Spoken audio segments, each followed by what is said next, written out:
Tak, môžeme sa dneska pobaliť. Ideme na výpravu celá rodinka. Ja už tu mám batón nachystaný.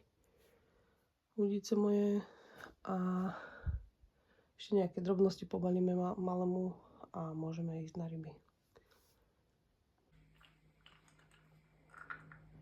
Rána príprava.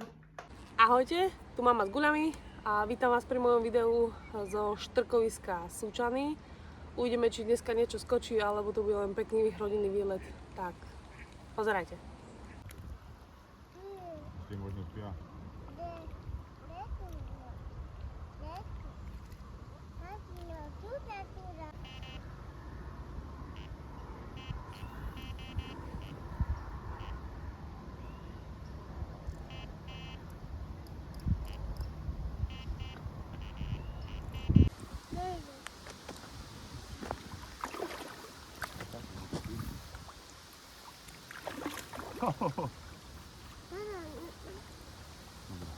Teraz musíte takto.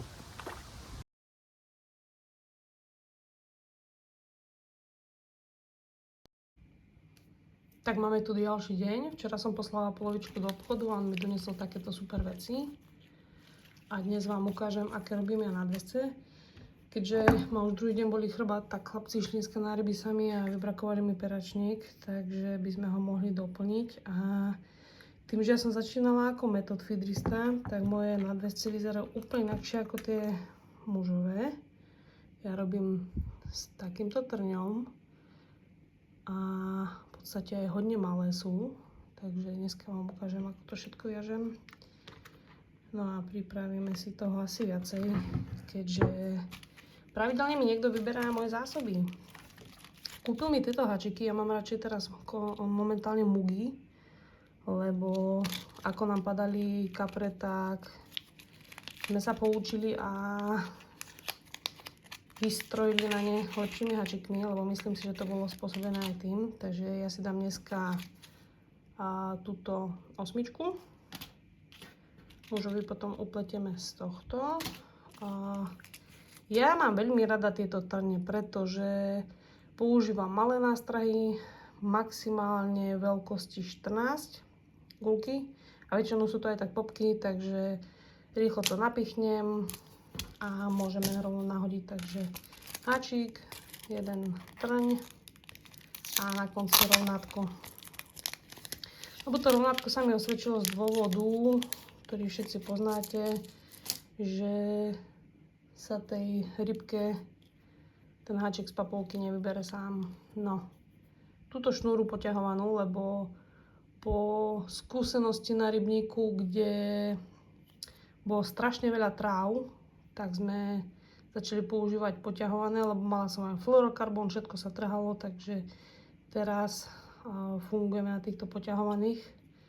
Ešte som si úplne nenašla tú svoju značku, pretože trhajú sa. Aj napriek tomu, že sú poťahované, tak sa dosť trhajú. Vám ukážem moje nadväzce. Možno niektoré tieto uzlíkové časti popreskakujem, ale tie hlavné vám ukážem. Keďže to je taká prpľavá robota. Takýto uzlíček. Mne to stačí zatiahnuť len takto rukou. No a dĺžku ja meriam podľa peračníka. To bolo vidno. Asi o toľkoto dlhšiu. Tu mám uzlík a tu striham. No. Zozadu cezočko. To všetci poznáte, lenže tu je tá sranda.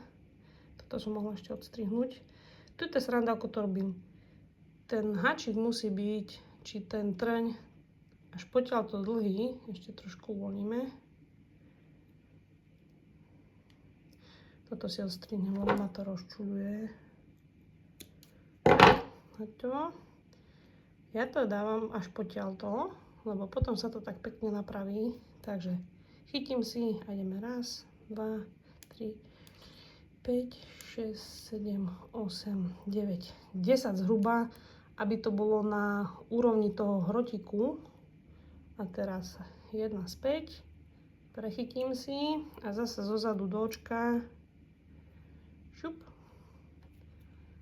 A riadne zatiahnem takto. No, toto je ten moment, kedy ja nasadzám aj rovnátko. Pretože cez ten úzlik to väčšinou nejde nasadiť a mne to robí osobne dosť veľký problém to tam nažgať. Keď už hore máte natiahnutý úzlik. Á, ostrý je. Vidíte? Napomína to toto očko.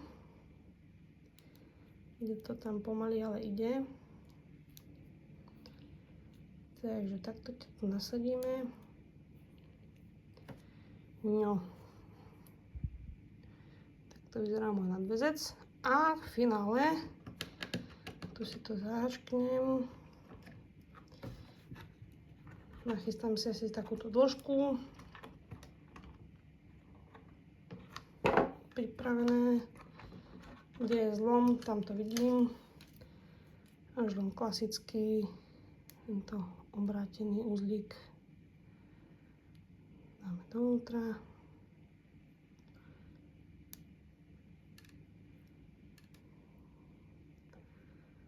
Riadne zatiahneme nejakou pomockou. Každý máme inú. Zatiahneme už len tu na takýto antitango dáme nakoniec a je to pripravené. Takže takýto sympatický krátky nadväzec z mojej dielne na rýchle chytanie a hlavne, aby ste sa nemuseli dlho paprať s prehádzovaním na strach, keď chcete zmeniť, dáte inú popečku, len to tam pichnete. Tieto protihrotíky to vážne krásne držia, neviem, či je dobre vidno. A tie gulky, popky, waftersky alebo čokoľvek tam dáte, vôbec nepadajú. A dokonca, keď si spravíte tu na dlhšiu túto šnúrku, tak tam môžete aj 20 gulu nabiť. Vôbec nepadá. Polovička používa väčšie guľe ako ja. A v poslednom čase mi kradne nadväzce, takže asi to bude funkčné.